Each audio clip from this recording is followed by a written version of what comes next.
This is what's happened and is coming up in March.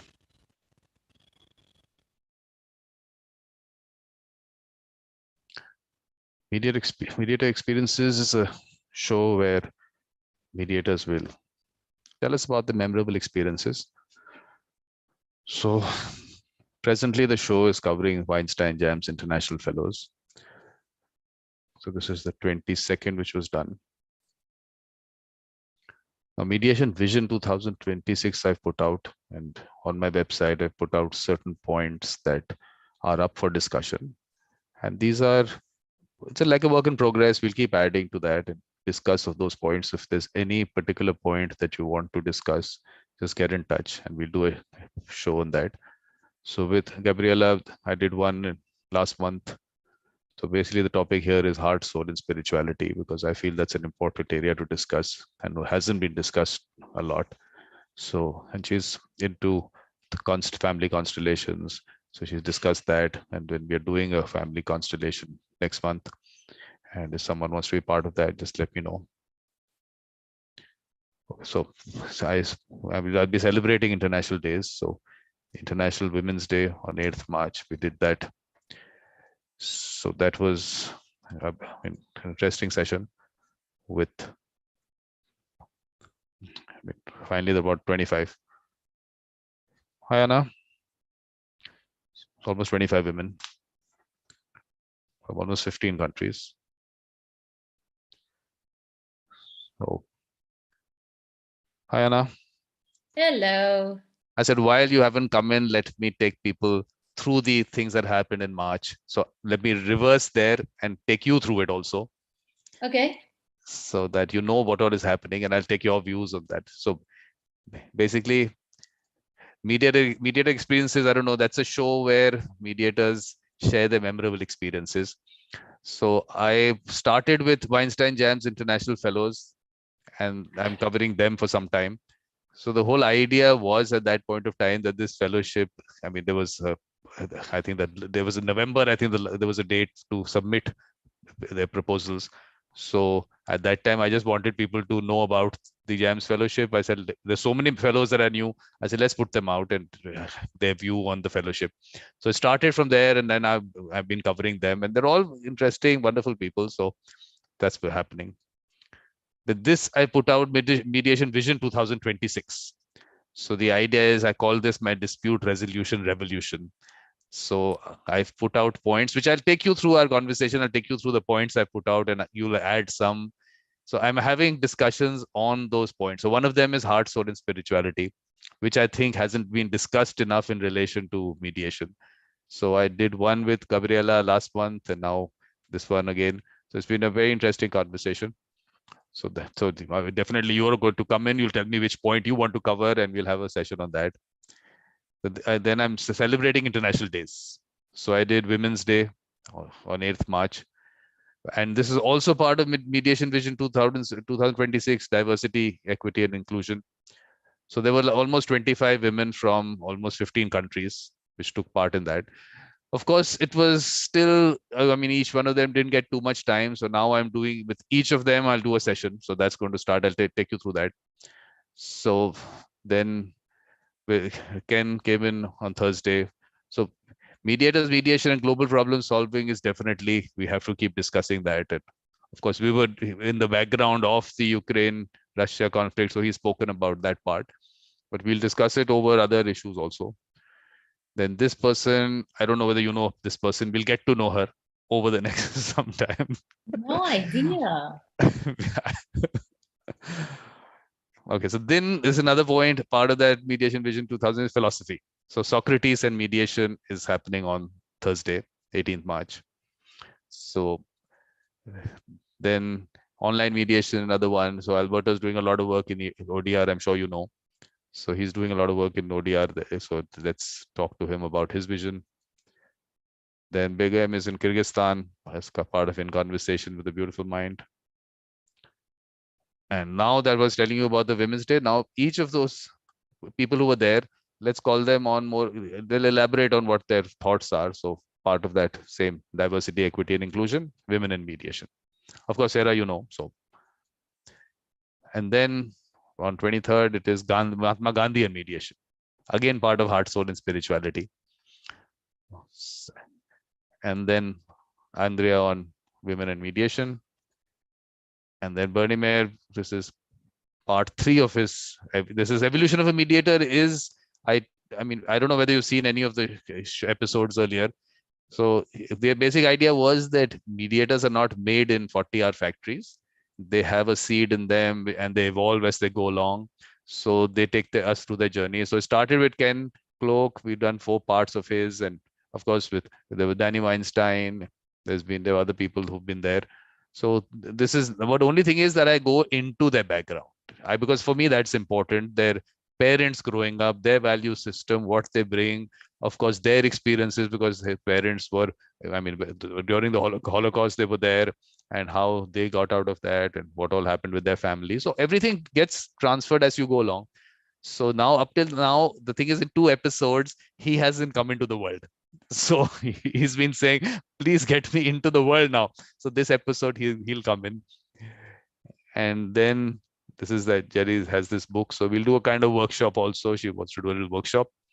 So we do that. And the last day of the month, celebrating mediators, birthdays in that month, or anyone else can also come attend the party. So that's it. And then next month, I'm doing a symposium on heart, soul, and spirituality. So please, you are also invited to speak on that. So this is the call for speakers. So not too much activity, Anna. Wow. So and I'm really, I was wondering, I get it. You're passionate about mediation, just like me. Okay, I got it. But what is the reason that pushed you to do all this? And because this is amazing and it's a lot of work. Yes, it is. So It is. me, what is it? What is it that is? And the thing is, like, just having that conversation that we will have, or we've had during the symposium, just those wonderful people like you, and just those conversations just keeps me going. I'm telling you, it's just, what else do I do? I was telling Ken also day before yesterday. He says you're doing a lot of work for conflict resolution. I said, I don't even know what I do. I just have conversations. That's all I do. Wow, but that is a lot of work. That's amazing. Are you currently working as a mediator too? Yeah. Did you mediate cases every day? And not every day. I've always taken up high value cases. I don't like to do too much work. So I take, even as a practice as a lawyer, I mean, now it's like full-time mediation, but as a lawyer also, take less work, have time for yourself. So for me, my golf is important. This work is important. Doing the mediation is important. I balance all of them out. So it's not, can't be just work for me. It's never been. Okay. So that's your background. You were a lawyer before. And so what happened? What was, look, I'll tell you. This is what I want to do. This is what I got. Look, I'll tell you what happened was, I started my practice with doing work in the Supreme Court. So pure litigation, and saw all that, and worked with, briefed senior counsels, all the top senior counsels and everything, did that kind of work. Then for whatever, there were some reasons in I was part of a law firm, and in that law firm, these are very senior partners. Okay, this was one of the oldest law firms in India. And at one point in time, they were like 75% of all the filing that happened in the Supreme Court was through them. All the major cases, all the constitutional landmark cases, they handled. Now, these partners fighting among themselves after so many years of being together, it just, I don't know, it just seemed all right to me. So what are you doing, first of all? Of course, I couldn't tell them. They were too senior for me. But I then moved to KPMG. So that was KPMG. Oh, okay. So now it moved into an area where litigation was not what the clients were looking at. It was advisory, of course, compliances, trying to prevent disputes. You don't want disputes. You went to the other side. It's a totally different kind of work. So that was a good, I think, change in mindset. So we moved out of litigation. So that, then I started my own practice after that. So I took this aspect with me in my practice, that I'm going to work on preventing disputes. So I was doing a lot of tax work, indirect tax. So that was excise and service tax. We had those separately. Now we have GST, but at that time we didn't have GST. We had separate taxation, indirect taxation. So I was actually going down into factories. That is where excise, all these disputes and everything starts. So going out, educating. These are large companies. I mean, Fortune 500 companies and all. But when you see the systems there, I mean, at the ground level, no one had worked there. Everything, the dispute starts, and then the legal takes over, and then you get the lawyers in. I said, why do you do that?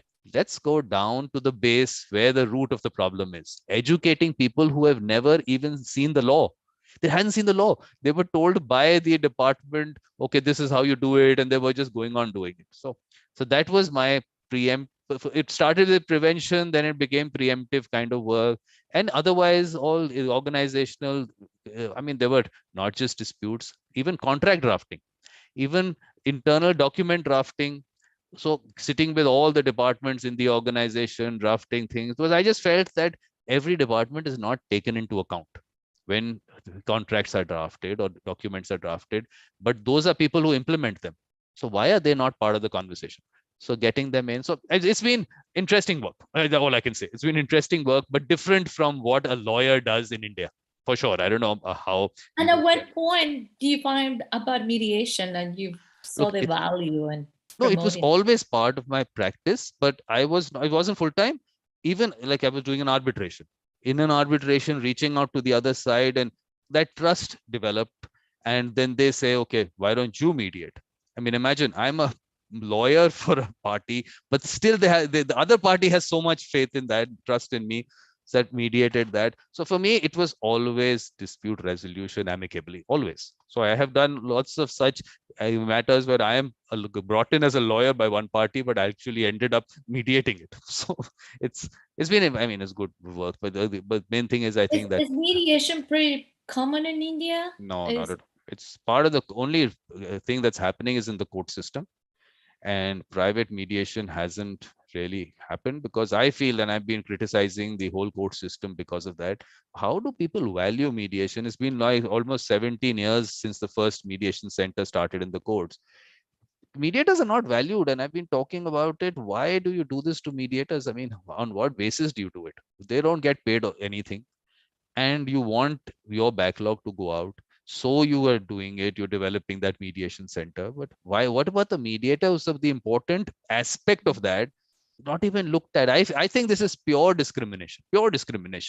Either you say every matter that comes out, any dispute, it goes into some, like they have this multi-door courthouse or any kind of dispute resolution center.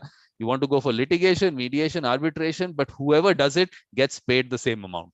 Try it. No one will let you do it. No lawyer will let you do it. so people still can make a living being a mediator? I can, because of the fact that because I've done high value matters otherwise, so I have those relationships. So I have been able to do it. There are some people who set up mediation centers as such, so they get work, but otherwise, no. I don't see, I don't even, I mean, if I look at it, I don't see anyone doing pure mediation. They do arbitrations, they'll do mediation. Like, I mean, you would also, you also do wider range of things. So similarly, that's what lawyers also do. So I am trying to change that. I want to go beyond lawyers. So I'm trying to get architects into it. I've done that. So that's been good. I mean, there's an architect that I inspired. He did it on a project. There was someone sitting in Mauritius who did. I mean, there was some webinar he saw. He on his project did it. So I'm reaching out. For me, look, I tell you, how much work can I do myself? But I just feel good that someone sitting in one corner, say Mauritius, gets inspired, resolves a matter in which he's called in. He's one of those Royal Institute of Chartered surveyor, and he was part of a project. He resolved that dispute. So I'm just trying to widen that. It just gives me happiness. I'm just telling you, one person sitting somewhere, some dispute gets resolved, the relief to parties, the peace of mind to parties. You can imagine what it is. So that also gives me a lot of happiness. So I'm not part of it. I don't get anything out of it, but it's just the satisfaction. Maybe a certain age, maybe Anna, is at some age you reach But that you're point. at that point in life that you just want to do what it makes you happy, and this Yeah. makes you happy. Yeah, because look, there's a point. My daughter's grown up now, and I mean that aspect of life is taken care of. So I think, and of course, I have golf for myself on that aspect of my life is taken care of. So let's do something good. And look, I'm telling you, really, there is happiness when people appreciate the work that you do. It just feels good. That I also look, I don't even know what I do. I just get some messages and I say, okay, do I do all that? I guess, I mean, I don't even know those people. I don't even know when they saw what they saw, what show they saw, but the people watch it and they get inspired. They just appreciate it. It's all been very nice. It's just felt very nice. That is impressive, and I congratulate you for all that hard work, because I know it requires a lot of time and Yes. it's a lot of work. It's been, yeah, Yeah. actually, I mean, I then at that time when I did that symposium, that was like the whole day up till early morning. I mean, it was that kind of situation. So, My life, and in my office, and my home office has a motion sensor, so I'm gonna have to. but this is also good effect. It's a good effect. Okay, so I'm gonna be in the darkness. So This is just really weird. And let me plug this before I get my phone. My computer died. Remember the first time yes. talking? Okay, so there we go. Okay, well, But I think now emotions. you have to tell me about yourself. When I look at your LinkedIn profile, the kind of interesting work that you do. Okay, so you just have to talk about yourself, everything about that, because every question that I ask you won't be enough. There are so many things. I see that whole list of things. It's amazing. So please, Anna, please tell us about yourself. Well, where you want me to start? I know that is where. Let's Because start it's at a the long beginning. story. Like you asked me, how did I get into mediation? For me, for you, I think let's start with your your practice as such. I mean, you as a Well, lawyer. it's funny that you mentioned when you were doing the evolution of a mediator, you start. Well, you were one. They are trained as mediators at some point in life, right? Mhm. And I was wondering about that lately. I was reflecting on my childhood, and because when I was born back in Colombia, and I moved to California 25 years ago. But when I was when I was growing up, I just remember seeing conflict all around me. In Colombia, I don't know if you remember, but and they were having uh, this, I guess, is the longest civil war in the Western Hemisphere. And besides, they were having problems with the drug dealers and the guerrilla. So I just remember watching the news and sometimes crying, watching all the destruction, and like we have been watching the news about Ukraine and Russia for the last 2 weeks, remember? And the same feeling of like, it's so unbelievable that these people are just killing each other, and there's nothing you can do about it. And at the same time, I guess my parents were getting divorced, and that didn't help either. So I grew up just thinking that it has to be some people. We have to do something about this, because is destruction and war and conflict is just it's just unreasonable. And it's like how we human beings, like, we can get along and stop killing each other, stop conflict. And I still remember this picture of one day when the Supreme Court justice, the building of the Supreme Court, was set on fire, and all the justices of the Supreme Court die inside. And I know, and I just remember crying watching it, and I couldn't believe it that that's what happened. That was what's happening. And I guess in some way, I guess, now thinking and reflecting on that, I guess watching all of that and being surrounded by conflict shape who I am today. And it pushed me into that into the field of conflict resolution. And we had to find a better way to resolve our conflict. And when I moved to California, I met my husband, and I remember in the beginning, our marriage, he got into business with a couple of friends, and he got involved in a legal dispute, and it was just the worst time, and probably the worst part of his life. My husband lost weight. He couldn't sleep. He was emotionally drained. He couldn't concentrate on work. He couldn't concentrate on anything. The whole litigation and the whole process was so draining, and emotionally, it emotionally took a lot out of him and the whole family, because I was watching him, my kids were watching him, and we were just, it's devastating. And at that point, as a lawyer, I have a legal background. I realized that, yeah, watching and seeing and experience that, I needed to do something different, not the traditional approach to conflict. And that's how I found mediation. And since that, I just dive deep into it, and I never let it go. So um, since that, yeah, I've been doing mediations. I have done over 1,000 mediations so far. I mediate in English and Spanish and Spanglish, and those are my favorite. I call those my Spanglish mediations. Um, we live half an hour away from Mexico, in San Diego, California, and yeah, half away from Mexico. So I have a lot of clients and a lot of parties that are Spanish speaking, and they always have a problem. They always have a dispute, and having a mediator that can facilitate the process in their own language is super helpful. And not only the language, I know the culture, and I know uh, how to be cultural sensitive to some aspect and nuances that require the facilitation of disputes between different cultures. So I'm being lucky to find that, yeah, there's an incredible need for people that is just willing to help out and contribute to resolve conflicts in another way.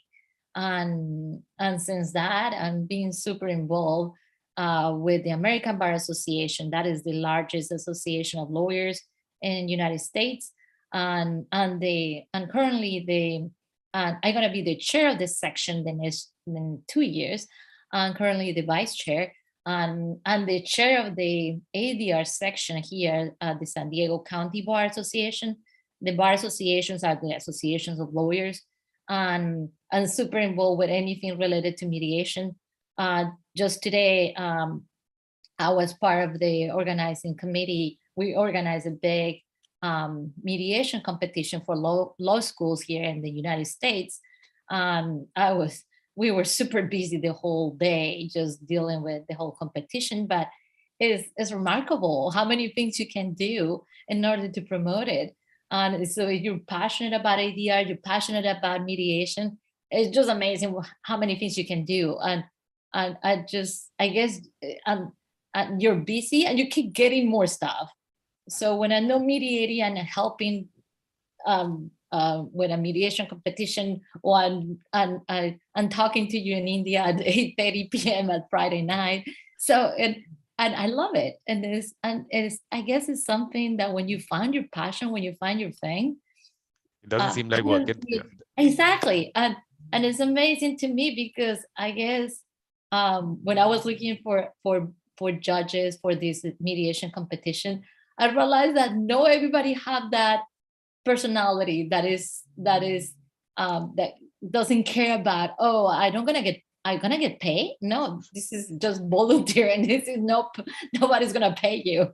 You have to just share your time and share your expertise for the good of your partners, right? But Absolutely. so that is free.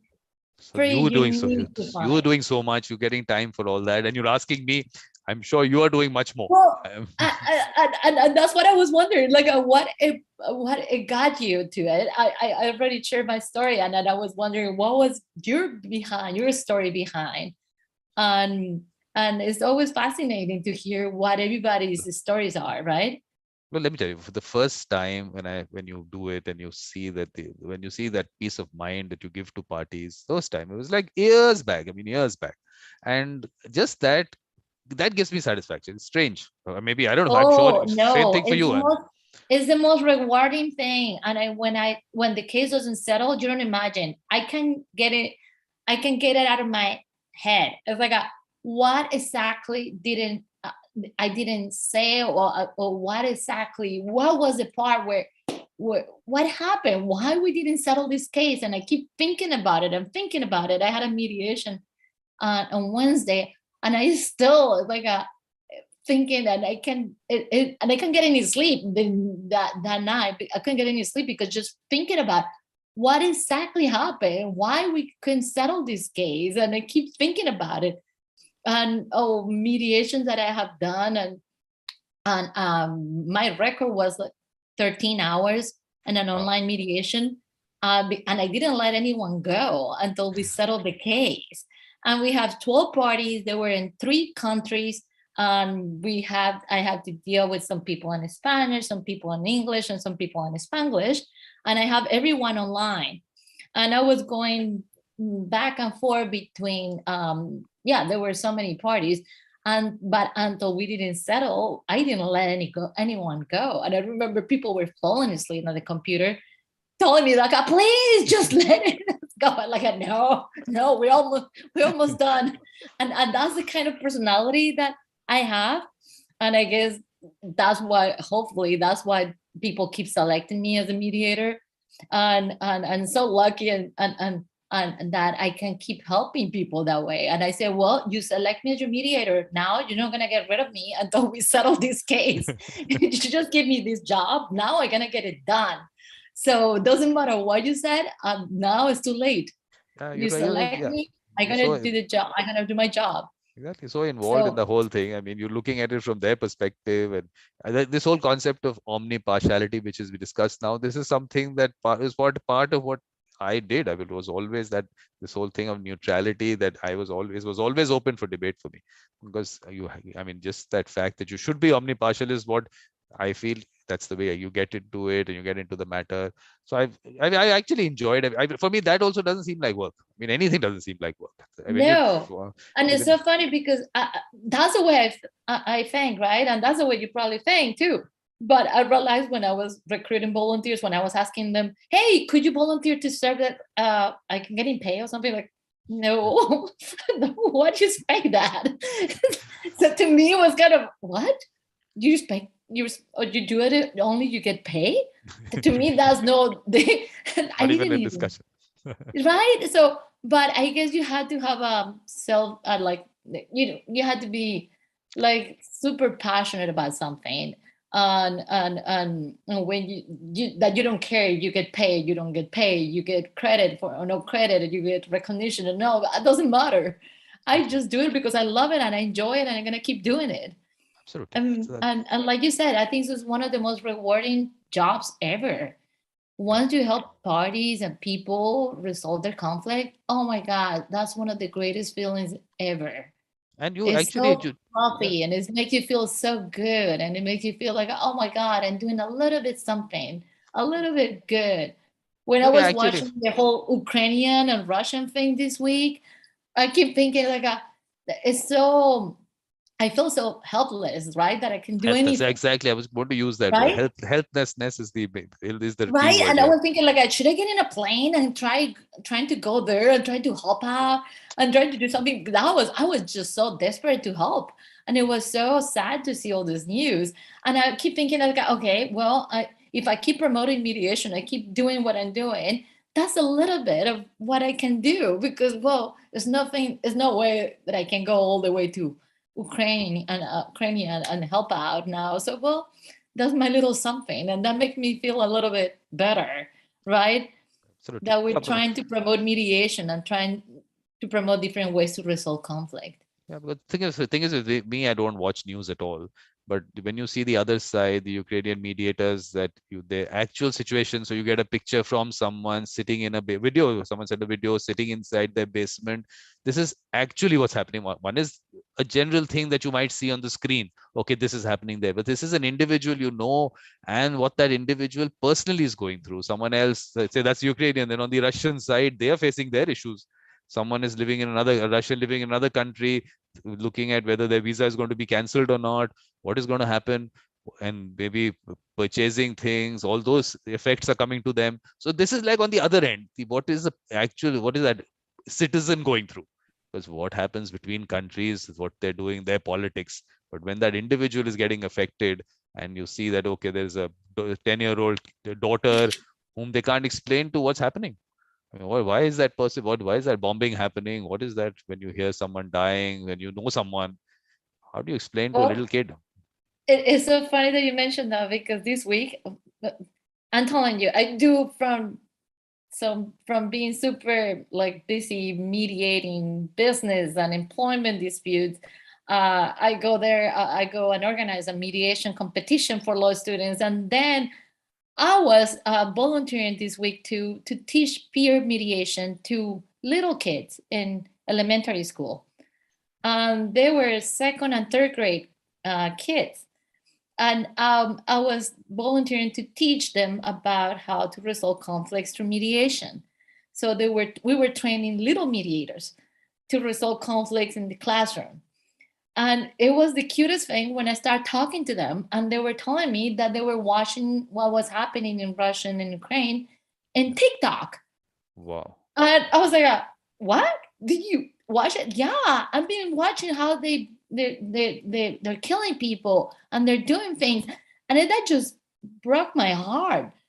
And so, yeah, now with social media, even the little ones are exposed to the news and this horrible news of watching people dying and being killed. And You yeah, know, and that young mind is going to get impacted for life. I mean, exactly. So we kept talking about it, and I keep saying, so what did you think about that? And he said, well, it's really bad that they're killing the Ukrainians. And I say, well, that's why we're learning here how to resolve conflict in a better way. You see, that's what happened when people can resolve their conflict. And it was just heartwarming to have this conversation with little ones. But I was just so surprised that even little ones are they know what's happening because of social media but and on the other, TikTok. and on the other end, they know exactly everything about mediation. Let me tell you, when I have conversations with these little kids, I just ask them, if there is a fight, is there someone who helps you resolve it? And you find out their names there. There are people there. They know everything. And I ask them, how did that person to go about it? And you will see the whole process they know. So I am going by that level. Like you said, the training and teaching, I feel that they don't need it. There are actually mediators there who have that natural ability. We just have to identify them and then take them forward in the mediation world. Same thing in Well, I communities, think so. families. Both things help. It never hurts to. I'm telling you, and I believe that the way that I was raised and everything around me influence in who I am today. But at the same time, I took as many mediation and ADR trainings as possible. I have been everywhere, you name it. I've been in the Harvard negotiation program and in Pepperdine mediation program. And every time that I was taking one of those trainings, I learned a lot. I learned something new, and I always like really hungry to learn more. So I love watching a really good webinar or really watching a really good program that can teach me how to improve my skills.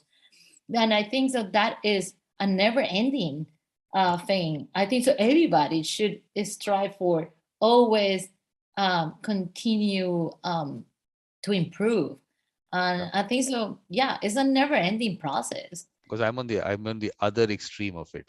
I actually don't read books. I don't do no trainings, nothing. No. My learning comes from people, from their experiences. Like I'm having a conversation with you. I learn so much from you in this conversation itself. That's what I take forward. Those are things that I enjoy doing. Other thing what happens is when I look at that, when you read theory, it's just putting certain terminology to things that you already know because you've experienced those things, but you don't have words for that particular thing. But you find out someone has put out a theory on this. You say, oh, of course we've done this, I know this, we've experienced this. So that's why, because the thing is that of course I'm not putting that down. I'm saying definitely I'm sure you enjoy that, and you should do what you enjoy. For me, that interaction with people is what I learn from. And that's been, it's like what you've done through those 100 trainings that you've gone through. You are a gist of all that, aren't you? You'll give me that gist of what you went through. Well, I like I say, I always enjoy learning, and always like I say, hungry for more. I'm desperate to learn. And so you should see when I'm no mediating, or I'm no teaching, or I'm no doing something, when I'm Zoom meeting, I don't, if I'm for example, cleaning my kitchen, I'm listening to a podcast or a program about psychology. I love psychology. I love neuroscience. I love everything about human conflict. I love learning about everything. But now So it's when I'm yeah. driving, and that's one of the reasons I love to drive. And I always one of the few crazy mediators that love to drive to Los Angeles. Los Angeles, like 3 hours away from San Diego. And nobody likes to drive to Los Angeles because the traffic is horrible. I'm the only one that says, me, please, please. And I wake up at 5 in the morning. I drove for 3 hours, or 3 hours, 4 hours to Los Angeles for a mediation. And I love it because I have 3 hours in the car to listen to something. I listen to audiobooks. I listen to podcasts. I listen to so much information out there nowadays that it's just amazing. It's lovely to have 3 hours to listen to something and learn a lot. Anna, now you have to be on the other side. You've done all that. Now people have to listen to you. All those that your words of wisdom have I to be hope out so. there. I hope so. I hope so, because there's so much out there that I hope they pick us to to listen to, because there's really a lot of things to listen to nowadays. So we need your YouTube channel. We need your podcast. All that is all inside. No. Yes. We need all that out there.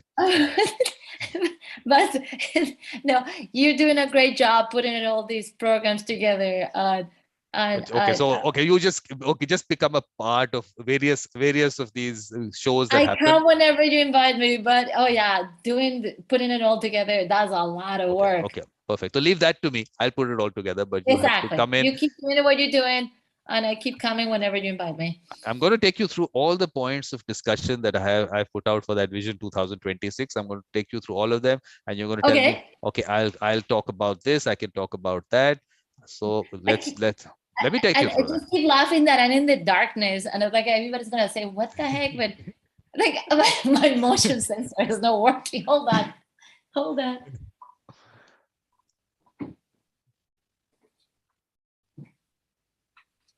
There you go. I had to go and turn the switch. Okay, so what you were saying? So I'm going to take you through those things, those points of discussion. Okay. And then you will, of course. So basically, this is all on mediatorvikram.com. Look at you. Oh, wow. That's another person, maybe. You look all fancy. So the thing is that when I started this whole promotion of mediation and everything seriously, at that point of time, the pandemic was on. So this was the only studio photograph I had. So I put it up. Now that's become my brand image. I am not changing it. So this is that Mediation Vision 2026. Why 2026? Because Ken Cloak turns 85 in 2026. So we celebrated his birthday, his 80th birthday last year. So now we're going to do that. So let me just take you through this aspect. Well, I think this is important, the way I'm looking at it for the next 4 years now. So one is the mediation visionaries. So just having a discussion with them on the larger view that they have in terms of mediation and mediators, because I call it the evolution of mediators and mediation. So of course, Ken has done 2 of those. Then Sriram Panchu is a very senior mediator in India. So I've done two of these visionary ones. Then the topics for discussion. So of course, culture and traditions is according to me important. So that symposium obviously happened. So that was viewpoint from various parts of the world. So that was one. Decolonization, according to me, very, very important. That whole mindset that has got affected because of colonization over those hundreds of years in terms of dispute resolution. Courts Okay. are the place where disputes are resolved, and lawyers are the ones you go to resolve your disputes. We have to change that.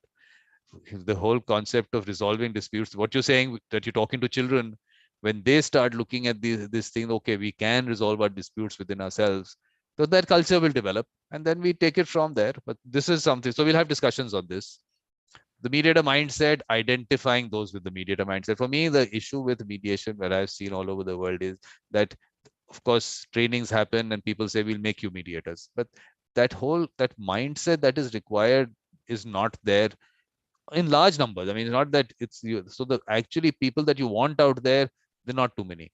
But if you identify them in those schools and in the communities, even in the families, just identify those people and ask. I'm telling you, I ask this very simple question: that who is that person within your family or community or school who helps people resolve their disputes, and you get names. I'm saying let's take them forward. Then you can. I don't say training. I say okay, skill development can happen. So I'll put That's out what we're doing in peer mediation. yeah. The teachers in every classroom, they pick the students that they believe they are good mediator. They can be a good mediator because the personality traits or something. And they pick a specific kids in the classroom, and those are the ones trained in this peer mediation training. Well, that is why what my view is, that user experience is available to us. So it is something that's left to the children. They identify the mediators, they use them, they see the value in it. So I'm looking at peer mediation from a different perspective. So I'm actually not wanting to call it peer mediation only because the way peer mediation has been promoted in the US, one is, of course, I mean, the children themselves, their own view on this, them handling it totally on their own. I just want, this is just okay, you do it on your own, you find your people, you do it. No teacher comes into the picture, no one comes into the picture. This is your world. Because I'm telling you, that ultimately that authority figure in some way being there, an authority figure telling you that so and so is your mediator, I don't want that to happen. They should always feel that we will choose the person. It is our comfort with the person we trust. So just creating that atmosphere for them is, for me, what is important, that a teacher or a principal needs to do. Okay, just telling them, this is your world. This is how would you resolve your disputes. Who's that person you would choose? Do it yourself. So if that kind of environment gets created, then they go out, they know that it is they who have to select the person. It is for their own good that they're doing it. So they don't need, even an organization, they don't need someone to tell them. No, they can do it themselves. So creating that kind of a culture is what how I'm looking at even peer mediation. So because I've seen in the US also, at other places also now, which is coming from the US, is that we will train you on those good things, not a bad thing, about conflict management and non-violent communication. We'll train you on that. I'm saying that is, yes, that's a general thing which should be done. For me, the important thing is when you can sit and resolve your dispute yourself, the feeling that you get changed as a person. So that is a feeling only when you can resolve your dispute, not someone in a classroom telling you this is how you have to be a good human being and how you have to be good to people and all that should happen.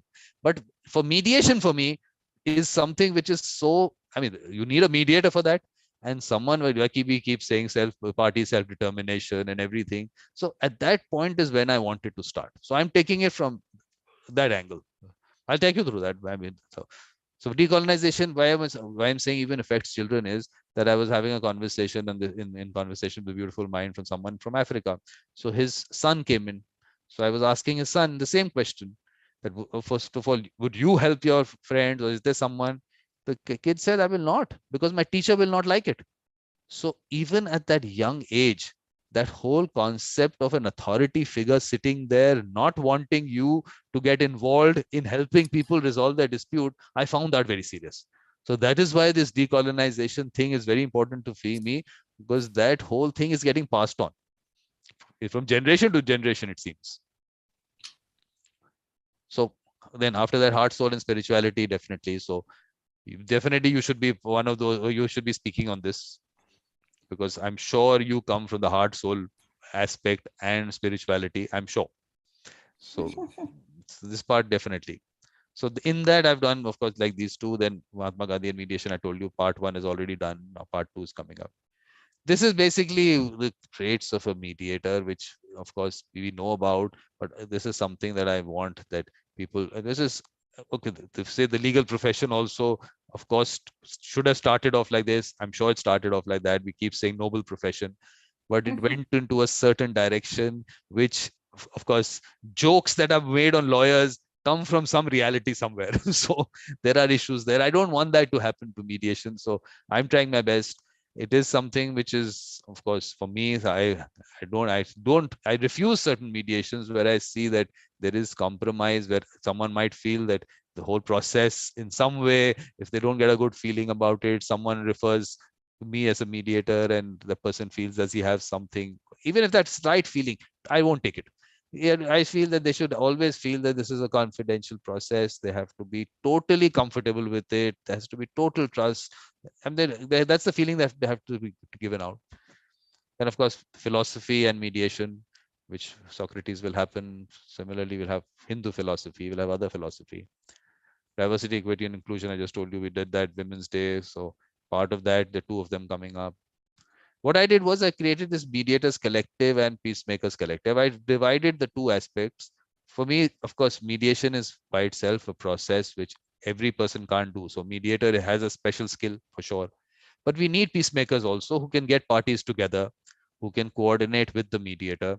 So creating those. So what I realized is the school teachers are good people for that, for peacemakers, because they have respect in society also. First of all, they're connected to children. Yes, they can start there, but in the community also. So they are the ones who can talk about mediation. And if a party is in dispute, talk to the other side, because getting the parties together to a mediation is also an activity that someone needs to do. And then identifying those in the community who have that mediator mindset, and then creating the whole environment. So I feel that peacemakers is also an important part of what we needs to be done. They have to go hand in hand. And of course, culture of developing that culture of mediation in various ways. So this, of course, is an important So area. all of this is different from the first These are programs all that you told me? these are all different points for discussion. So I just put them out. Now you, after looking at this, Anna's going to tell me this point also should be discussed. I'll put it down there. We'll have a discussion on Oh, it. for topics now to talk about Yeah. now? No, no, Oh, not, oh, no, oh, no, no, okay. no. I mean, you can talk about all of them right now, but this is part of my mediation vision 2026, which I'll have lots of discussions on this over this year and years to go come. And then based on that, we'll see what changes we can make somewhere, what change can come, whatever. So these are points that, of course, in family, community, a village mediator. Because for me, when I look at mediation, I'm trying to promote it down to the village level. So what I'm trying to do is that I'm asking mediators also all over the world that please reach out to even teachers in your villages that you know about or connected with. For some of them are connected to some village. It's like say in Africa, I know the person has actually reached out. So let's go down there. Then asking people this question, basic question that I'm telling you. If they ask that question, let's see whom they can identify, and then take them forward. Then whatever you, all that skill development that you are going to do, and you're going to put out lectures and all, we'll put them out. But first thing is to whom. You have to get the right people. Okay, so this is important. I say it's a way of life. Is it a profession? So that's the question mark. So we have to discuss that, whether it's a profession or not. Then of course, the way legislation is gone, for me, I feel that mediation, you won't have to regulate it at all. I mean, why should you? People, it's their dispute. They know what to do, whom to pick up. So that, of course, in the US, you only the court system, you have that legislation. Otherwise, it is anyone can be appointed as a mediator. Anyone, it's what the parties choose. Then that creativity, innovation, imagination, magic. I'm saying that creativity in the process, like art and mediation, poetry and mediation, or anything else that comes to mind. So for that, in April, there is a World Day of Creativity and Innovation. So on that day, we'll have a discussion on creativity, innovation, and mediation. Social problem solving and global problem solving. Ken has written some points out. I put them out. and we'll discuss that, because social problem solving, interestingly, I don't know whether you would know that in Peru, they're doing a lot of work where communities are affected by mining projects. So they've done very good work there. So I think that needs to be taken to other parts of the world, because they've been very successful. I mean, it started off with a lot of violence in relation to those mining projects, and they've reached a point where the government has a specific department and they have these mediators in that department. So I think there are areas which the world can pick up from various other parts of the world. So that's that cross communication that needs to happen. So I'm trying to push this Peru thing. The two people who've been doing that work there. So I had a conversation with people in India with them. So let's see how it looks. Going to be a slow process, because for people to even think that they can these major issues, they become national issues. It becomes part of politics when communities get affected. Leaders come out from there, and then they have that vote bank, and then they create issues also. So that's an area which will take its time. And of course, how to use all these things. One is, of course, the process, online mediation, but how to use social media to reach out to people about mediation, all to every corner. For me, I'm looking at Anna, it's right down to the village in that remote part of the world. Can we take it there? Because with the internet connectivity, with satellite, with Elon Musk creating this whole network of satellites for internet connectivity, so I think internet connectivity will reach faster than what we would have thought, because now you don't have to lay cables. So if we can we use that for, and science and technology in terms of even artificial intelligence, machine learning, where are the how that can come into mediation. So discussions, look, Anna, these are discussion points. Let's see what comes out of them. So then the events that are going to happen in relation to that. So April is the symposium number 2 on heart, soul, spirituality, and mediation. So you have to be part of that. Then I've put out in 18th May as International Mediators Day to coincide with Ken's birthday. So we'll start a conference on that day.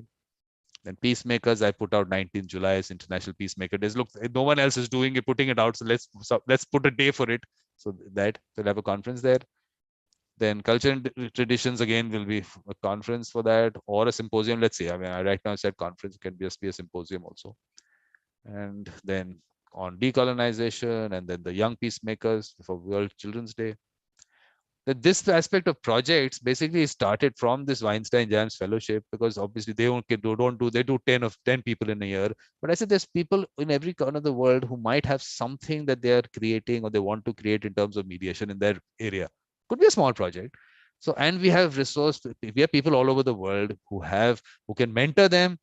Their expertise can be given to them. And like you said, there's some people who are passionate like you. Some people are not. I'm not saying everyone will do it, but let's get that group of mediators who want to help these people. Then there'll be people who might want to give monetary support to them. So they can now deal with each other. I'm not the middleman in that. I keep saying that.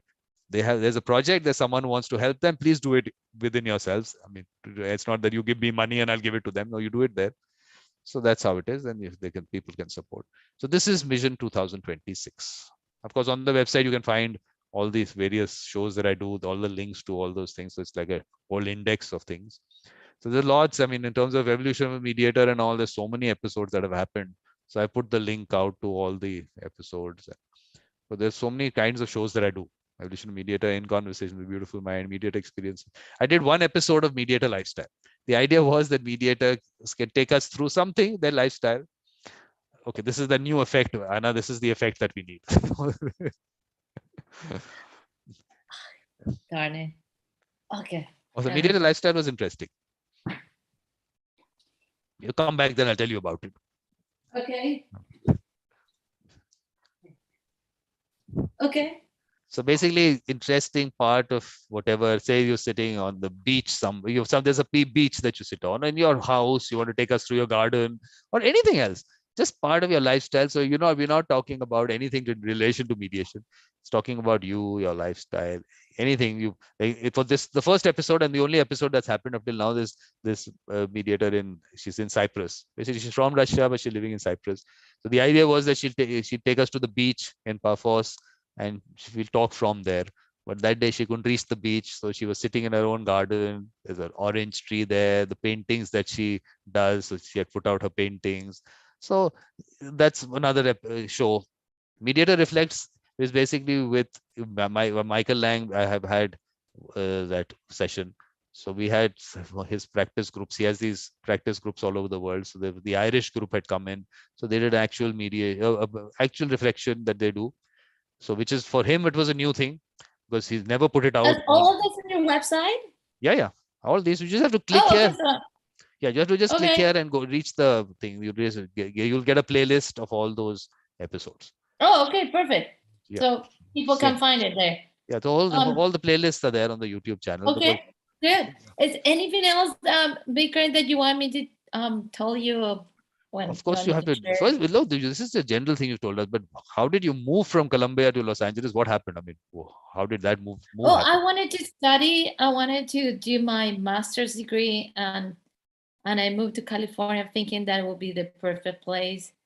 Like I say, I'm always hungry to learn and to improve myself in any way. So I have probably, yeah, I don't remember how many. Well, I'm a licensed lawyer back in Colombia, and a licensed lawyer here in California, and I have, I don't know how many, 2 or 3 masters programs, plus all my mediation and dispute resolution and ADR training. Um, but the funny thing is like, yeah, now is that's what I say. I think so. It always helps to study and take more trainings, and I always believe that it can improve your skills and make you more qualified. It doesn't hurt, definitely. Yeah, I'm sure, definitely. But now with all that knowledge that you've gained, now is the time that you have to give it out to people. So you're also a professor. So you're also teaching somewhere. Yeah, yes, and a negotiation professor at USD, University of San Diego School of Law, Mhm. and that was fascinating. I think so. You want to really master something, you really need to teach it.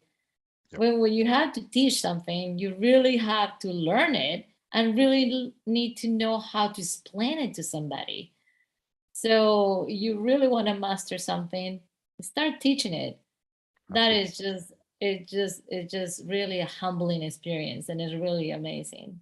Now after teaching negotiation, I feel like, oh my God, that makes me a better mediator and a better professional, because I really understand the dynamics of everything in the process of negotiation.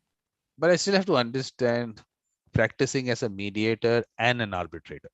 That part of it I have to understand. How do you do that? Because I feel that's a different mindset altogether. So how do you balance that? Well, yeah, they're totally different things, and I don't know why they both ADR. At least here in the United States, it's pretty typical when you're a mediator. I don't know how you ended up being an arbitrator sometimes, and it's pretty common that any ADR practitioner and any like a noun or is normally a mediator and an arbitrator. So I don't know why, because they're totally different things. And arbitration is more like a litigation. Basically, it's like Yeah. you're like a private judge, Yeah. and it's a formal process. While mediation is very informal. You don't decide. You just help facilitate the dialogue, and you just help the people negotiate their claim. But in some way or another, you end up as a mediator, at least here in the States. And I don't know how it's in India, but here in the States, it's pretty common that you're a mediator, you can ended up in arbitration. And that's how I ended up in arbitration by default. And but I guess by being an arbitrator, it helped me be a better mediator, and I What's up? appreciate more the benefits of mediation, right? Because in an arbitration, sometimes it's frustrating that I can speak to the parties and say, "Come on, people, Exactly. That's what I'm saying. just That's what you cut want to to the do. chase," and instead of spending all this money and proving all these claims and providing all these exhibits and producing all these information. Why we don't just sit down and talk about this happening and try to work it out? Exactly. And I sometimes I have cases that I got this close to getting resolved, or just, but that's the process. and at least is the people is no litigating it. So that's the way I see it, that at least because here, at least in America, litigation is super expensive, and because I was amazed when I found out that, because litigation is particularly expensive here in the United States, because this is the only country where we have discovery. Discovery is as a stage in the litigation process, where the parties exchange all the information and all the evidence they have about each other's case, and that makes it very expensive. And filing motion after motion, that is just make the litigation really, really expensive, and it takes forever because of that. So at least in arbitration, you can cut off all that discovery and all the spends and all the time that it will take in litigation. And so in some way, at least that helps the parties to resolve their dispute in a more efficient and effective manner. It's no mediation, but at least it's no litigation. So that's why I love doing it too. Yeah, well, I'm Today just I was thinking. talking to a party that I have a mediation the next week, is an employment dispute, and I was just amazed and surprised that in the employment contract, it's an employment case, and in the employment contract they had a provision and they have a clause where the parties needed to go to mediation first, and if the mediation didn't work, they will go to arbitration. That is the That's what we need. Yeah. that's the perfect clause that you need to. And I always told business and transactional lawyers how important it is to do that in their contracts, to provide that you need to go to mediation. And if a mediation fails, go to arbitration, because you need to have finality. I get it. You need to avoid litigation. You need to avoid all the expense of going to litigate this in court. Okay. So just be sure to include that in your contract. And I guess that is one of the greatest ways, and especially for you that you're promoting mediation all over the world. And I always tell people, when I hear that they're really frustrated that mediation is not taking off in their country, well, start promoting the inclusion of mediation or arbitration provision in the contracts, and that's a great way to get into it. Oh, Because yeah. if the people have that in their contracts, they're gonna have to go to mediation or arbitration. But Anna, the thing is that I actually now, right now, I'm putting together people with the mediator mindset, because for me, promoting mediation and not having the right people is going to affect the user experience. And then right now, there's not too much of private mediation, as we call it. And if one user experience is bad, that gets circulated. It becomes an issue because you don't have too many positive experiences out there. So right now, I just felt that in India also, there was like what I thought I'd start a new series called Mediation Works. So people who've had good experiences with mediation, they'll talk about their experience, and that way the user is talking about it. But then I said, where are the mediators? Because I have an issue, actually have an issue that we don't have the mediators that we need, because the court system is not generating those people, as I would say, have the mediator mindset.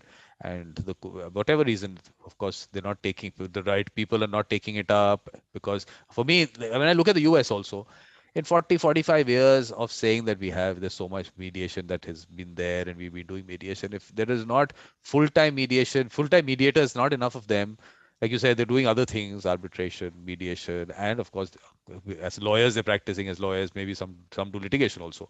So why is it that it is not something that they do as the only thing? So is there something that people don't want to? Because if 100 million cases are filed in courts every year, and not everyone is not doing full-time Well, mediation. and this is something that I mentioned it to. I was speaking in a conference in France. I remember right before the pandemic. That was my last international trip, and I was speaking about mediation in California, right? And I was really proud to say that the mediation culture in here, and this is in California in particular, is amazing. And but if I study the history of mediation here, it took it took a while to take off. And so, and it was hard in the beginning to convince people, to convince the judges, to convince the lawyers, to convince parties, to convince businesses and clients to use mediation.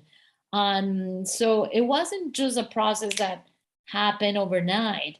It took like 40 years probably to get to this point, when they finally mediation took off, and finally mediation is starting to being used. And but I still find myself talking to people and saying, oh, I'm a mediator. And so you say, what? Meditation?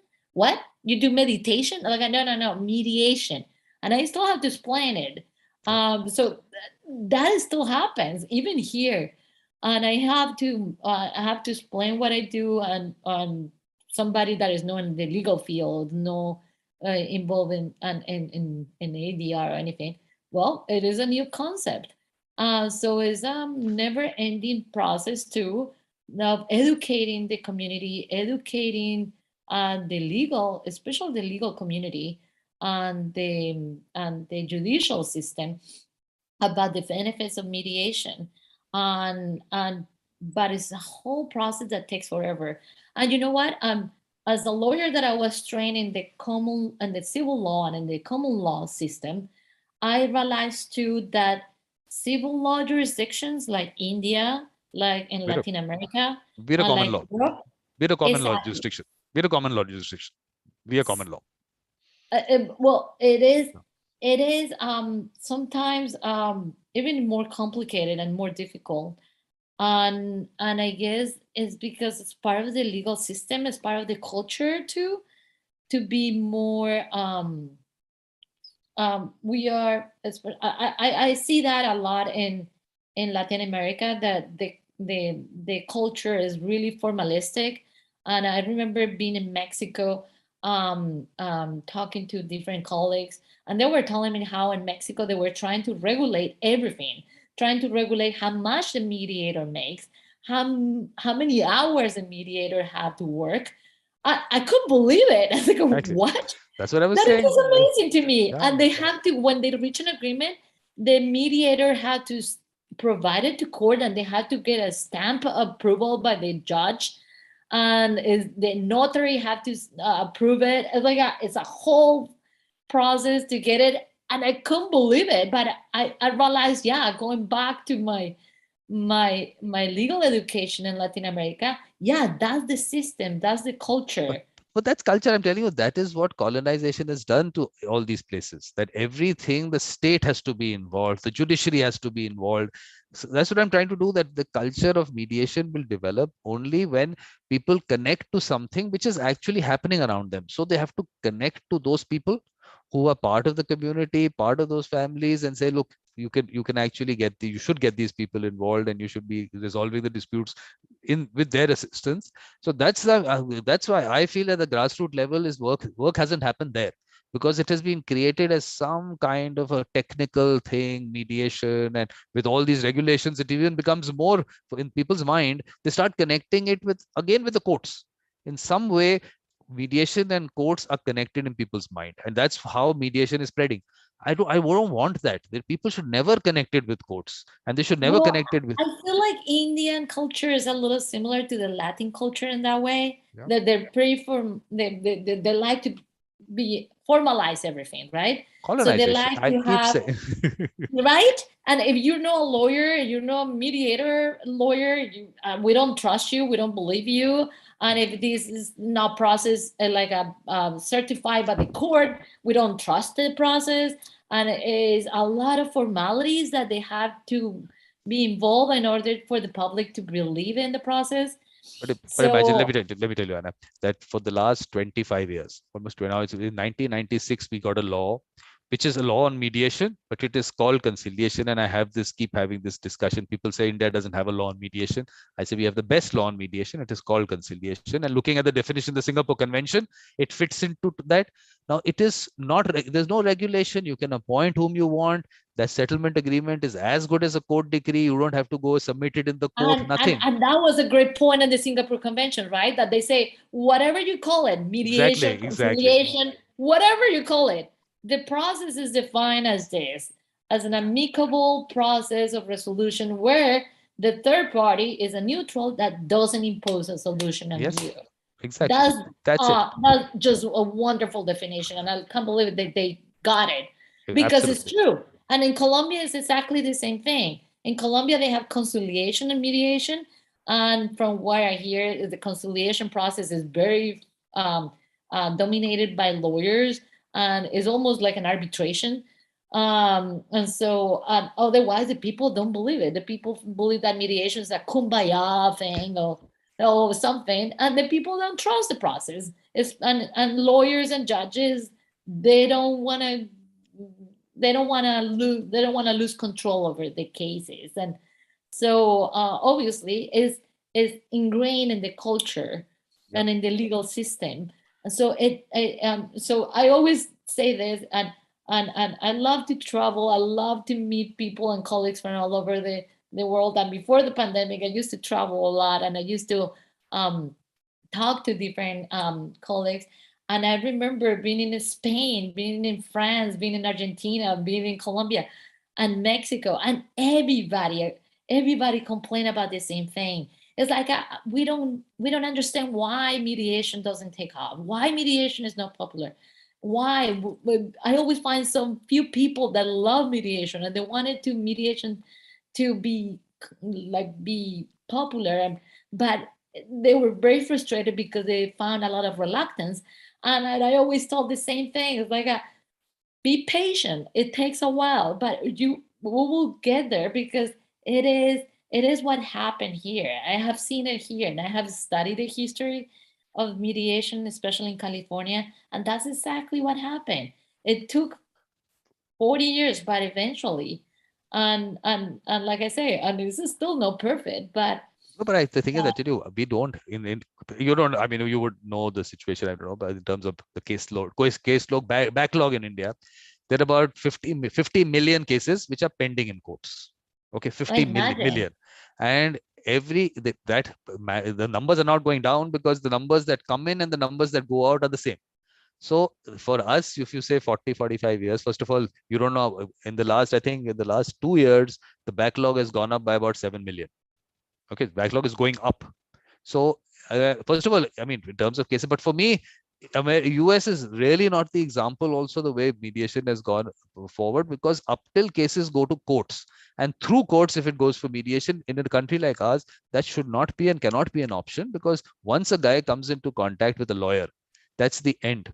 It's never going to go in for settlement. It's just, it's for the next 20 years, they've got, it's like a pension scheme for the lawyer. Well, you know what? One of the ways that mediation is started to take off here, especially here in San Diego, was that was like in the 80s. It was a community mediation center was created here, and nowadays is the largest training of mediators here in San Diego. That's what I originally was trained. And that community center, what they did was they trained mediators, people in the community, lawyers and no lawyers, anyone in the community that wanted to help out, and they trained them to resolve conflict, and they put them to mediate cases, neighbor disputes, landlord-tenant disputes. And all of those were free. And in that way, people start getting into the culture of mediating disputes, and eventually took off. And now, I'm telling you, it's the largest mediation training here in San Diego, and they provide a lot of mediation services, and they charge now. But that's good. Was a way to I think that was a great way to start. Well, actually, what has happened with that is that, first of all, mediation has been connected to free. And the other thing is that we can make everyone a mediator kind of thing. You come in, you do this training, and you'll become a mediator. And that, according to me, is where the issue lies, because those people who really have the skill, because it is a skill that is, I feel it's a natural ability, and a lot goes around it, and a lot of theory cannot be put into a lot of things which go into it. So the right people have to be out there, because everyone thinks that everyone can become a mediator, and that But Vikram, how you can determine who is the right person the to be user a experience. I'm telling you, in families, I've asked people, in your family, is there someone that you trust and you go to if there is a dispute? And they have names. I said, they don't go to every elder. People start saying that elders do mediation. No, they don't go to every elder. They've identified the person, and that person they've identified over years of their conduct. The way the person has conducted themselves in the family, the impartiality aspect of it is something that they're gauged. So user knows those people. We just have to bring those people out. And once those people are out there, because the user experience is guaranteed, that will take off. Well, I well, I wish it would be so easy, but I guess when you have to select for a whole city or a whole country, the right mindset of mediators, that's tough. I'll tell It's you, like I you can have. go from family to family asking, so who do you think is a good No, mediator in your family? Like, no, what I'm saying is that, look, you don't have to go to anyone. The process, okay, this is something that you can connect to because it's always been happening. It will always happen. This is the process you know about. The people who have to do it, you identify. So I think, so isn't there a switch that you can just put it on and it stays on? no, it's not working. Could you help me with the switch? Asking my husband to help me. Whatever. So, what I'm saying is that what we're saying, we don't need to bring them under some umbrella, under some organization. What we have to do is that I'll tell you, I just had a conversation. There were about 16, 20 teachers from a village in India, and I had a conversation with them. First of all, there is this thing which spreads, which even the Supreme Court has a training program in which also they talk about. What we have is a panchayat, where the village elects these 5 elders, or 5 people, not elders, they can be anyone. So elect those 5 people. So it's like a kind of an administrative unit, think of it. So people go on. So people are told that panchayat does mediation. So when you come back, I'll tell you when you come back. So what you're referring to is like in the old-fashioned way that conflict used to be resolved in like Indian tribes. No, but they're not. Indian tribes used to have the elder to resolve the conflict, right? No, yeah. It's. I mean, I'll connect to that, but right now the thing is that traditional thing for the villagers is not connected to mediation. Those people ultimately give a decision, and the Supreme Court also in their training program is telling people that the panchayat does mediation. So now when I tell a villager that a panchayat does mediation, for them it's the person who gives a decision. So they're confusing people. That's what I'm saying. The whole concept, the way it's spreading is also wrong. So what I had to first go through the thing that, look, what is mediation and what the panchayat does. And they know that the panchayat gives a decision. They actually force them to, there's a settlement that they will tell them to do and force them to do it. They even bash them up. They thrash them also. If they start connecting mediation to that, that's the end of mediation. So then I had to take them through that. What is mediation? Then names started coming out. They had names, 4 names came out from that discussion. Okay, 16 people, 4 names. And this is one village there. And I'm saying that first, earlier I used to say we need larger numbers. I'm saying that maybe if the right people are there, we don't need such large numbers. And these people are already doing it. They spoke about the way they were doing it, the informality of the process, everything. So if they identify, they use. So now we don't need to bring them into a community mediation center, because there is infrastructure cost in a country like ours or in various parts of the world. You don't need it today. They have that local, everything is local. We'll connect them to online mediation when they get that culture mediation spreads. The more complex matters. So if Anna is spreading mediation in a particular area, they know if she does mediation, she's a mediator. They will come to you for more complex matters. So that is why your connection to that. Why do I want mediators to do it in their area? You become the ambassadors of mediation. You are the face of mediation in that community. And whenever but you are also helping them resolve with people in that community. So it's not that everything should come to you, because how much time do you have to do all the work? There's a huge amount of work. Like I said, in the US, is 100 million cases are filed in courts every year. There are too many disputes to handle. So you But how can't do many people everything. is in India? Like 1 billion? 1.3 Something? billion. In 1.3 billion people, we only have 18 million matters going to court. In the US, with 300 million people, 100 million matters go to court. In Brazil, 200, with 200 million matters, 150 million matters are lying in court. So it's the scale is too huge. So we to expect that, first of all, like you said, the training and making mediators, first of all, the numbers that you need, you will never be able to do it, because who are the trainers and what is the kind of training? For me, that whole concept is so unique. The people who come into it are unique. That one dispute is so unique that, well, whether is it going to be repeated again ever? So But you know what? But now that you mentioned, I believe that maybe the good experience in mediation are underestimated, because the whole process is confidential and everything happens behind doors. I'm pretty sure that a lot of people really have good experiences. And if you hear about something, you just hear about the bad ones. But no, a lot of good mediations are happening all over the world. And I think so is it no. just What I'm because saying, it's confidential, nobody knows about it. But no, Anna, what I'm saying is, in 40, 45 years, say Anna does one mediation and it's a successful mediation. Parties are happy. When they talk to their family or their friends, and they talk about okay, this dispute we had, because people talk about the disputes, and if a dispute gets resolved, they'll talk about it, and then they'll say, look, Anna helped us do it. So shouldn't they come to you directly? Should they go into court after that? But they're not doing it. They're not going directly to mediators. It is still routed through the courts and the lawyers, and then goes into mediation. So I'm saying, if that is not happening, there is some fundamental issue there. That is what we need to hit at. And I am saying that, look, what no, I believe it's happening what you're explaining, but I think so is well, at some level, like disputes and the family level, yeah, you always have some family member that is gonna have a better personality to handle it and to help the two family members in dispute.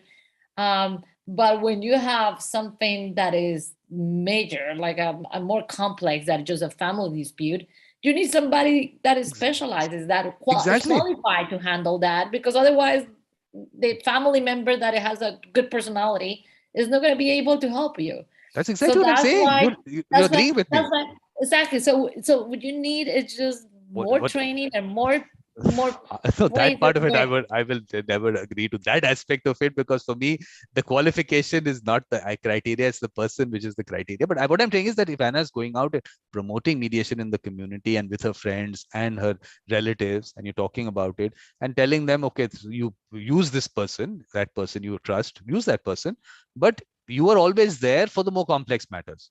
So I'm saying that it has to go together, that the because you are who you are and you're doing the work that you're doing, so they will of course trust the process a lot more, because they know this process works and you are there. But you can't handle all their matters, because there'll be smaller disputes, there'll be all kinds of disputes. So let them do that on their own, and let the complex ones come to you. So your promotion of mediation happens because you have some connection to it, you benefit from it also. Because why do what did I put out? And this is like, it was more than a year, maybe almost 2 years back. I kept saying my 1,000 reach 1,000. That's all I'm saying. I said, let's put together 1,000 people with the mediator mindset that I feel. I'll put them together, and all of But them. don't you think that during the pandemic, everything has mediation? I think so is becoming more popular because online mediation has facilitated um, the process. And I don't know, but to me, right from the beginning of the pandemic, I felt like I start hearing about mediation in India and Sri Lanka and in Pakistan and everywhere. And I don't know, it was because we have more access to now to connect online.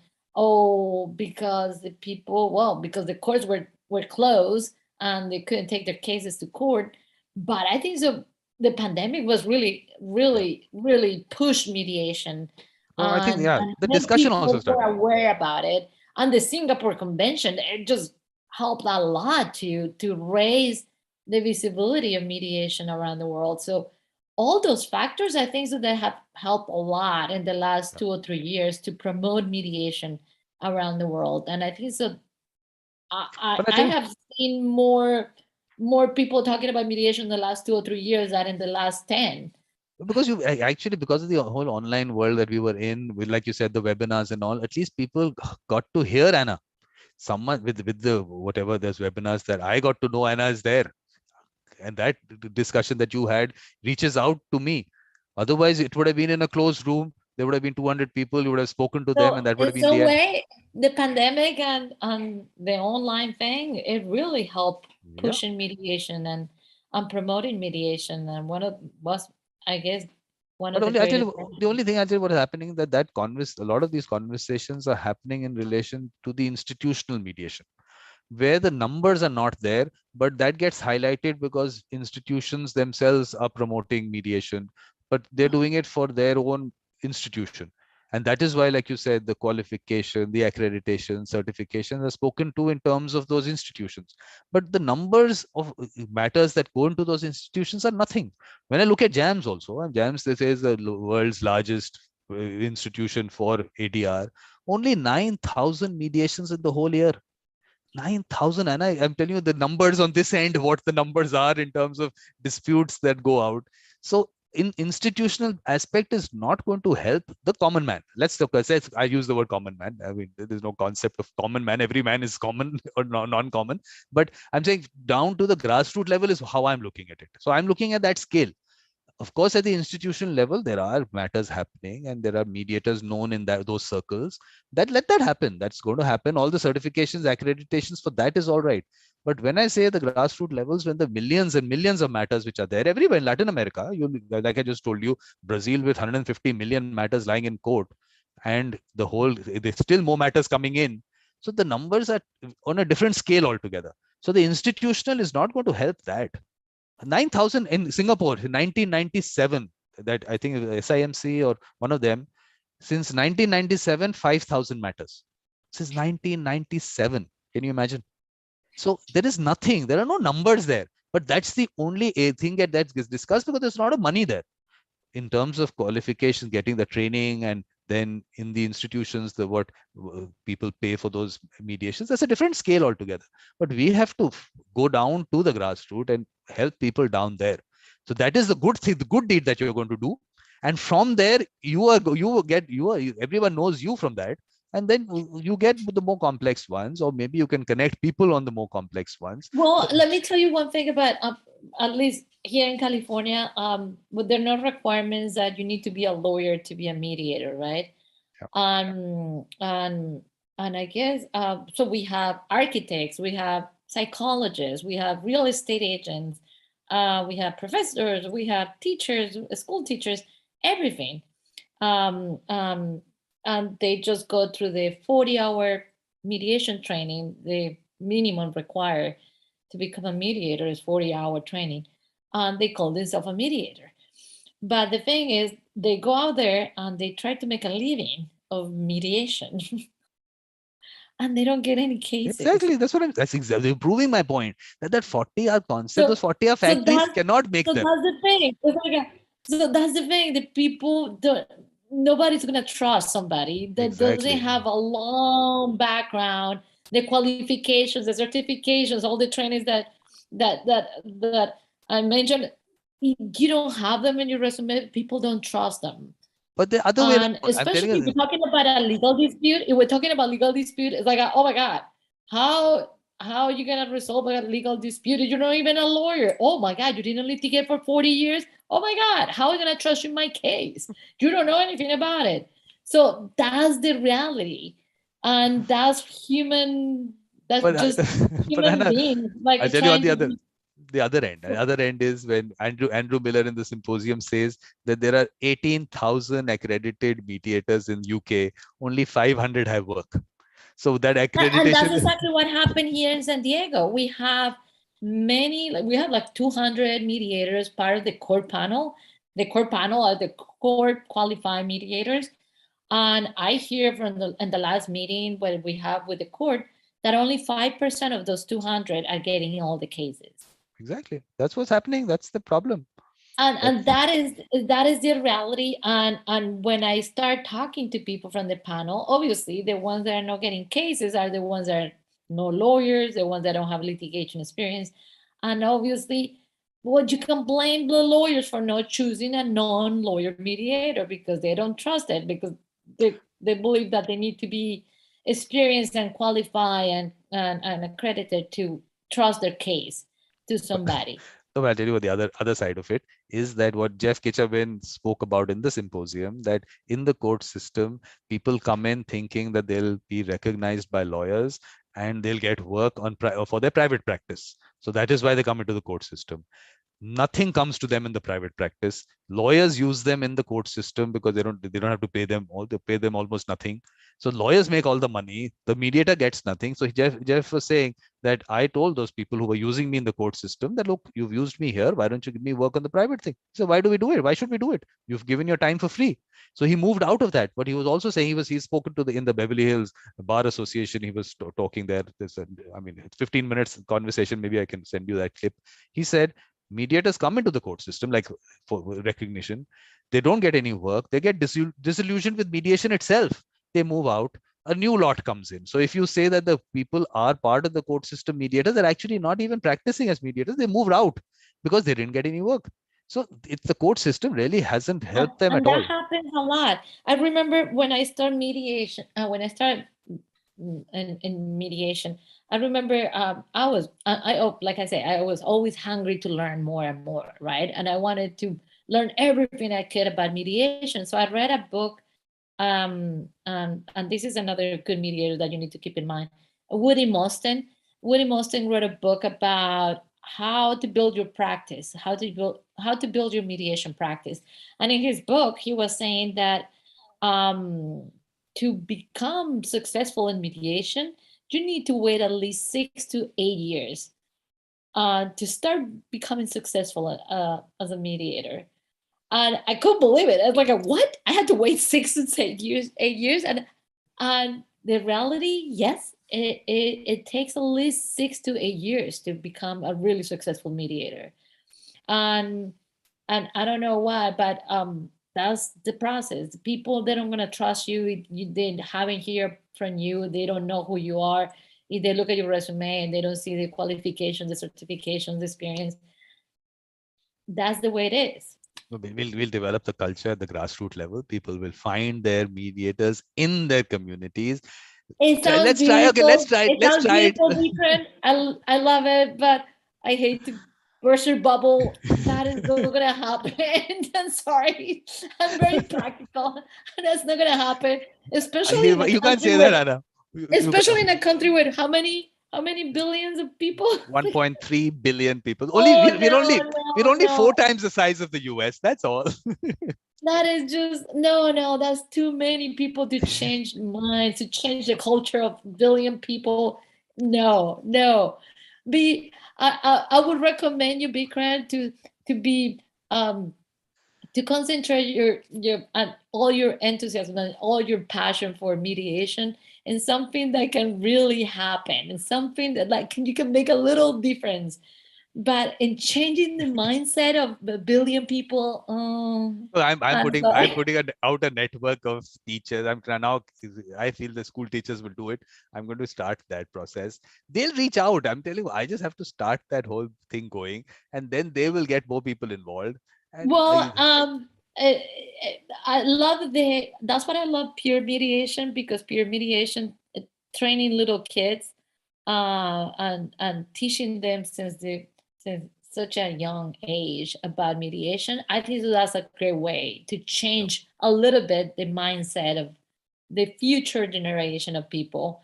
And yeah, and because and that's what the school teachers can do. They can pick the students that they think that they have the right personality, the right mindset, like you wanted, and start teaching them. And that's what I keep volunteering to train little kids in elementary school, because I love that. I think that is a great way to start growing the new generation and start um, Yeah, I'm like saying that. getting into in their minds. It's like, look, this is a way to resolve conflict that is different from the traditional way, from what they're watching in TV. They're just watching in TV the court and the judge and the lawyers fighting and litigating. No, there's another way, and here it is, and you're being trained to be one in your classroom. So I Which think is that's the greatest way. which is what you need to do. And please convince Hollywood to start making movies on mediation.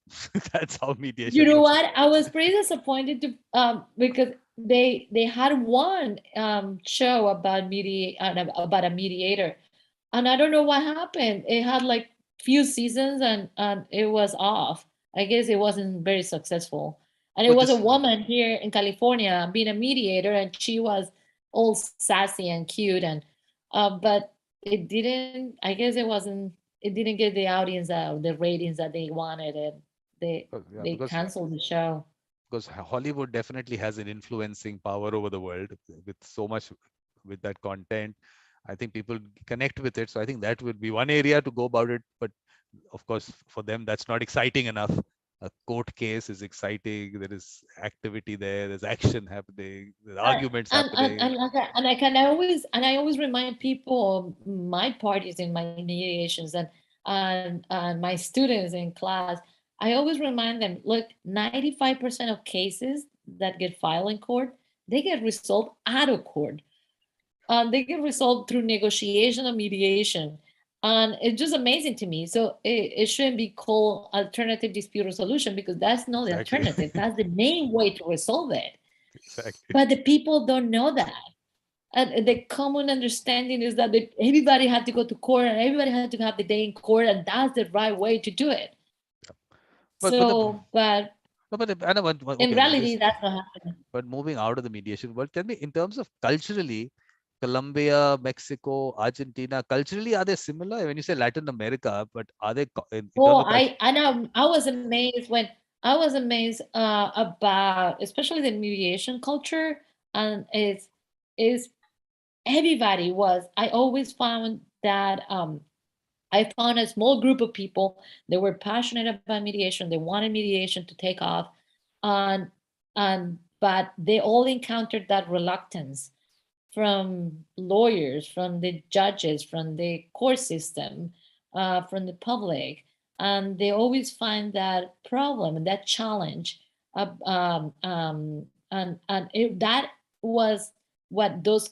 Yeah, I found it that Spain, um, France, Argentina, Colombia, all those countries have in common the same thing, and they all complain that they couldn't make a living being a mediator. There was no way that they couldn't make a living. I remember being in a conference here in Los Angeles a few years ago, and I remember somebody say, "Oh, yes, in Latin America, mediators are doing great." And I was like, what are you talking about? It's like, no, they don't. They don't make a living out of mediation. I that is not that is no right to say that, because I think so everybody's struggling. I've seen a lot of colleagues and a lot of friends that they really want to become mediators. They really want to do something, but they really want to make a living out of it, and they're not making it because it's so hard to get mediation into the culture, into everybody's mindset. And so as long as mediation doesn't take off in the whole community, well, people will be able to make a living out of as a mediator. No, but And that's the sad reality. no, but beyond dispute resolution, in terms of the culturally, what are the I mean, what is the difference in various places? Because we were looking at a report from the world. It was a world report, but when I looked at the situation in Uruguay as an economy, as in terms of their in various parameters, it's doing much better than say Brazil, being neighbors. So culturally, what is the difference between the Uruguayans and the Argentinians and the Brazilians? Is it when you because you've interacted with obviously people everywhere? Well, you're in like what is the difference between you and Pakistan, or you and Bangladesh? Obviously, every country has their own culture and their own, even in their own countries, you have different cultures, and different dialects and different food and different traditions, right? Yeah. So I guess it's just the way it I was very surprised because there's such a contrast within that area that if one country is doing so well in all the parameters, and another one next door is doing really bad. Because India, Pakistan also, I mean, you do see a lot of difference there because of the way, of course, the governance definitely makes a difference, I think. but I was very surprised when I went, for example, to Singapore. I was amazed how well that country is doing. Okay, on an ADR and mediation and arbitration. Wow, that country is doing so well. But if you go to Malaysia, it's another thing. It's Yeah. another. No, I think, yeah, I think basically It's it's all, totally different. I think it's the and governance, and, and I governance. was just amazed. I was just amazed because I remember being in Singapore, and that was for the Singapore Mediation Convention, the opening, when they were opening for signature. I went. They had events for the whole week, and the whole culture and the whole country. It was so organized, so structured, so they have high school students taking us on a tour of Singapore, to all the people that were there for the convention, for the signature of the convention. And I was just very impressed with these kids and how the way they were talking to us, the way they know the history of the country, how educated they were. I was just amazed. But you see, so No, I but don't that's understand. but It's the like, but no, no, but the thing, the advantage of having a small population, it's only about 4 million people, 4 5 million people. but there are too many little countries in the world too that they don't have big populations and they're No, I not think really doing well. no, I think that it was a strong hand when the first prime You minister never came know in. what exactly, I guess, part of the history, part of the culture, part of something makes them more organized No, and make them I'll tell you succeed because in life. And I spent a lot of time in Singapore. The thing is that when the first prime minister was very clear that you need a strong hand because obviously it's a new country and of course they had to in a way control people. So actually, you might call it a democracy, but it was quite a dictatorship. So opposition was finished. Today also they can't speak against the government. You'll find very rare and maybe it's good. They say, look, finally the development of the country happened. Freedom might not be there in terms of freedom of expression and all that. There are issues there. So you have to maybe balance it out. So either you want development, and they made them into machines. So basically, the Singaporeans are like machines. It's all about they work very hard and they're focused. So that way the country develops because everyone is focused on and they see the benefits of it. The sorry, benefit sorry. because you see in terms of benefits of development, everything has got developed. Therefore, I keep Well, saying that I was very impressed when I met and I met tons of lawyers in Singapore when I was there.